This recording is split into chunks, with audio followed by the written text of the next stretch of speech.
ఏదో వాసన వస్తున్నట్టుంది. నీ పర్ఫ్యూమ్ అనుకుంటా. అమ్మో,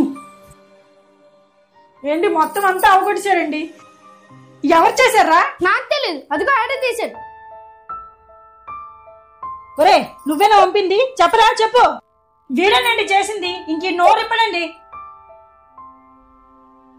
ఇంటి నుంచి బయటికి వెళ్తేనే భయం వేసేస్తుంది. ఇద్దరు ఏదో ఒక పాడు పని చేస్తూనే ఉంటారు.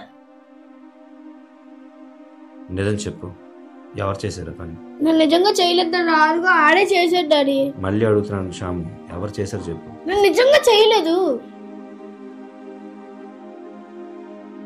నేనే చేశాను డాడీ. నువ్వు చెప్తావా చెప్పవా? ఇందు, వీడే చేశాడు. శ్యాము, నువ్వు చేసావా? తప్పు చేయడం ఎంత పెద్ద తప్పో ఆ తప్పుని వేరే వాళ్ళ మీద నెట్టేయడం కూడా అంతకన్నా పెద్ద నేరం. వాడు నీ అన్నదమ్ముడు కదా, వాడిని తిడుతూ ఉంటే నువ్వు అలా చూస్తూ ఉన్నావా? ఏరా, మమ్మీ ఇంతసేపు అడిగింది కదా, ఏం చెప్పొచ్చు కదా. అన్నని కొట్టేస్తాడని నేను చెప్పలేదు.